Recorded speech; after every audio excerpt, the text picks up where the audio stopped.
Assalamualaikum warahmatullahi wabarakatuh. Nama saya Fadila Aulia Rahmi dari kelas 11 IPA 7. Di sini saya akan menceritakan tentang kisah Imam Hambali.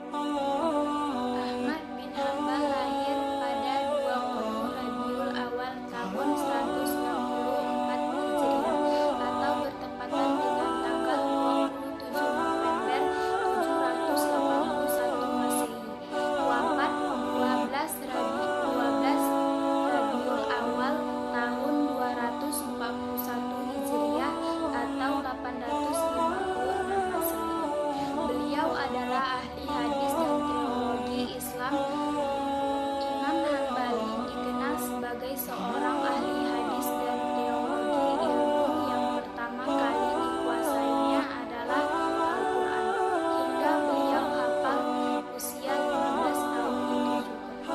Beliau juga mahir membaca tulis dengan sempurna, hingga juga dikenal dengan tulisan terindah.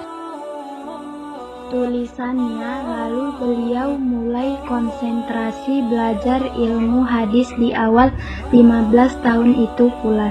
Dan untuk mempelajari hadis ini, beliau pernah pindah merantau ke negeri Syam dan negara-negara lainnya, sehingga ia akhirnya menjadi tokoh ulama yang bertakwa dan soleh serta jurhud. Abu Jur'an mengatakan bahwa kitabnya yang 12 buah sudah dihafalnya di luar kepala beliau. Beliau menghafal sampai 1.000.000 hadis. Imam Syafi'i mengatakan tentang dari Imam Ahmad, setelah saya keluar dari Baghdad, tidak ada orang yang saya tinggalkan di sana yang lebih terpuji, lebih soleh dan yang lebih berilmu daripada Ahmad bin Hambal. Begitu juga Abdul Razak bin Hamad. Ia juga mengatakan bahwa tidak pernah melihat orang sepakih dan sewarak seperti Hambal. Diriwayatkan Imam bin Hambal ini tidak memiliki tubuh yang terlalu tinggi dan juga tidak terlalu pendek. Wajahnya tampan, di janggutnya masih ada yang hitam. Ia senang berpakaian tebal, berwarna putih dan bersorban, serta memakai kain. Imam bin Hambali nikah pada umur 40 tahun dan mendapatkan keberkahan berlimpah. Beliau memiliki anak-anak yang soleh dan istri-istrinya yang mewarisi ilmunya seperti Abdullah dan Soleh. Dan bahkan keduanya sangat baik meriwayatkan ilmu dari bapaknya Abu Ja'far. Berkata Ahmad bin Hambal berkata, manusia yang sangat pemalu, sangat mulia dan sangat baik pergaulannya serta adabnya, banyak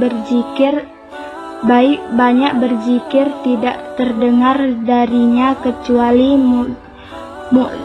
muzakarah hadis dan menyebut orang-orang soleh dengan penuh hormat dan tenang serta dengan ungkapan yang indah bila berjumpa dengan manusia.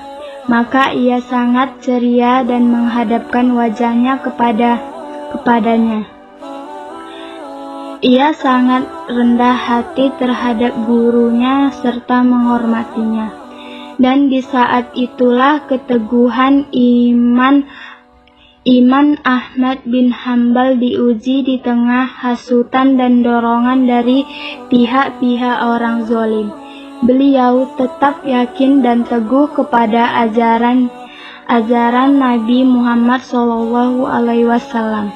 Imam bin Hambal bergaul kepada banyak ulama, jumlahnya lebih dari 280 yang tersebar di berbagai negeri seperti di Mekah, Kufah, Musroh, Baghdad, Yaman, dan negeri lainnya. dan di antara mereka adalah Ismail bin Ja'far, Umari bin Abdillah bin Khalid, Imam Syafi'i, dan masih banyak lagi lainnya imam. Ahmad bin Hambal mulai sakit kepala pada malam Rabu 2 hari dari bulan Rabiul Awal tahun 241 Hijriah. Beliau sakit selama 9 hari. Penyakit beliau mulai parah dan warga sekitar mulai mengetahuinya. Maka mereka menjenguknya siang dan malam. Penyakit beliau makin hari makin parah. Pada hari Kamis dan sebelumnya wafat, beliau memberikan isyarat kepada keluarganya agar dia diwudukan, kemudian mereka pun mewudukannya.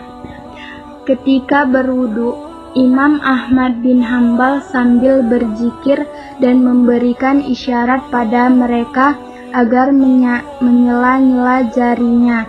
Ia menghembuskan nafas terakhirnya